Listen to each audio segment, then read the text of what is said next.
মাননীয় প্রধানমন্ত্রী বিএনপির যেই ফুলের বাগান, এই বাগান ধ্বংসের জন্য একজন সালাউদ্দিন আহমেদই যথেষ্ট। বিএনপি ধ্বংসের জন্য মীর শাহে আলম যথেষ্ট। যে আমাদের দাবি হচ্ছে গণভোটের রায় বাস্তবায়ন করতে হবে। আমরা এই রায় বাস্তবায়নের জন্য দীর্ঘদিন যাবৎ কাজ করে আসছি, কিন্তু গত পরশুদিনে আমরা লক্ষ্য করেছি একজন সংসদ সদস্য যিনি ঋণ খেলাপির দায়ে শপথ গ্রহণ করতে পারেননি, কোর্ট থেকে রায় দেওয়ার সাথে সাথে রায়ের কপি নির্বাচন কমিশনে জাতীয় সংসদ ভবনে দেওয়ার আগেই তার শপথ হয়ে গেছে। এটা কেমন কথা?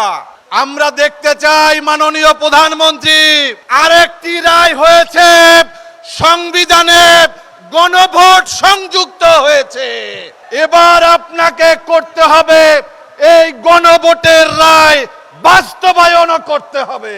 আল্লামা দেলোয়ার হোসেন সাঈদী বলেছিলেন, একটি ফুল বাগান ধ্বংসের জন্য একটা হুতুম পেঁচাই যথেষ্ট। মাননীয় প্রধানমন্ত্রী বিএনপির যেই ফুলের বাগান, এই বাগান ধ্বংসের জন্য একজন সালাউদ্দিন আহমেদই যথেষ্ট। বিএনপি ধ্বংসের জন্য মীর শাহে আলম যথেষ্ট।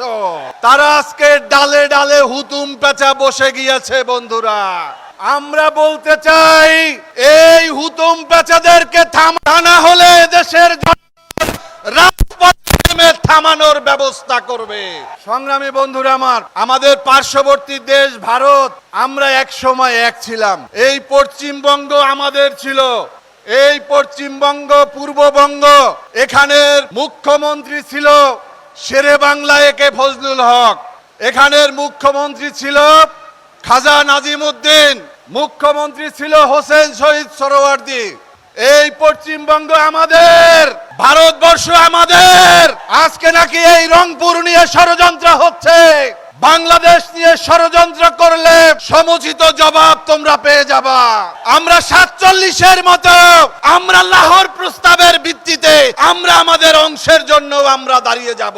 সংগ্রামী বন্ধুরা আমার, বক্তব্য বেশি দেওয়ার নেই, আপনারা খুব কষ্ট করছেন। 2014 সালে এই মঞ্চে ঠিক একই জায়গায় মঞ্চ ছিল, দেশনেত্রী বেগম খালেদা জিয়া এবং জামাত ইসলামীর নেতৃবৃন্দ সহ আমরা এখানে বসে, আপনারা কাক ভিজা ভিজেছিলেন একইভাবে, এবং বেগম জিয়া সহ আমরা এখানে অবস্থান করে তারপরে আমাদের সমাবেশ সফল করেছিলাম।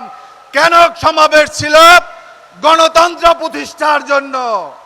আমাদের সমাবেশ ছিল ভোটের অধিকার প্রতিষ্ঠার জন্য। 1970 সালে পাকিস্তানিরা আমাদের ভোটের রায় মেনে নেয়নি, এজন্য আমাদের স্বাধীনতার যুদ্ধ আমাদের করতে হয়েছে। কিন্তু বিগত জানুয়ারি মাসের আমাদের গণভোটের রায়ও মেনে নেয়নি, এজন্য কি আরেকটা যুদ্ধ করতে রাজি আছেন? আমরা যুদ্ধ করতে রাজি, আমরা জীবন দিতে রাজি, তবু আমাদের গণভোটের রায় বাস্তবায়ন করে ছাড়বো ইনশাআল্লাহ। বিএনপির মহাসচিব বলেছেন যে নাকি জামাতের নেতাদের ভূমিকার জন্য তাদের ক্ষমা চাওয়া উচিত। আমি তো ভেবেছিলাম যখন শুরু করেছে মাননীয় মহাসচিব বলবেন যে আমার পিতার ভূমিকার জন্য আমি আপনাদের কাছে করজোরে ক্ষমা চাই। আমরা তো চেয়েছিলাম আমির খসরু মাহমুদ চৌধুরী বলবে আমার পিতার ভূমিকার জন্য আমি ক্ষমা চাই। বেগম খালেদা জিয়া এখানে বসে বলেছিলেন যে মাওলানা মতিউর রহমান নিজামী, মাওলানা দেলোয়ার হোসেন সাঈদী, আলী আহসান মুজাহিদ, কাদের মোল্লা কামারুজ্জামান এবং বিএনপির নেতা সালাউদ্দিন কাদের চৌধুরীর মুক্তি চেয়েছিলেন। আজকে সেই বিএনপির নেতারা ভুলে গেছেন, আজকে খালেদা জিয়াও নাই, খালেদা জিয়ার বিএনপিও নাই। আজকে জিয়াউর রহমান নাই, জিয়াউর রহমানের জাতীয়তাবাদী বিএনপিও নাই, ভারত বিরোধী বিএনপিও নাই, আগ্রাসন বিরোধী বিএনপিও নাই, গণতন্ত্রের পক্ষের বিএনপিও নাই। আজকে তারা আওয়ামী লীগের অফিসের তালা খুলে দেয়। সংগ্রামী বন্ধুরা আমার, আমাদের বিএনপি 11 দলীয় জোটের উচিত ছিল আমাদের প্রথম প্রোগ্রাম এই রংপুর থেকে শুরু করা, কারণ এই রংপুর থেকেই আন্দোলনের দামামা বেজে উঠেছিল। আবু সাইদ যদি জীবন না দিত, হাসিনা পালিয়ে যেত না। জামাত ইসলামীকে যদি নিষিদ্ধ করা না হতো, গণ অভ্যুত্থান হতো না। ইসলামী ছাত্র শিবিরকে যদি নিষিদ্ধ করা না হতো, আবু সাইদরা রাজপথে নামতো না।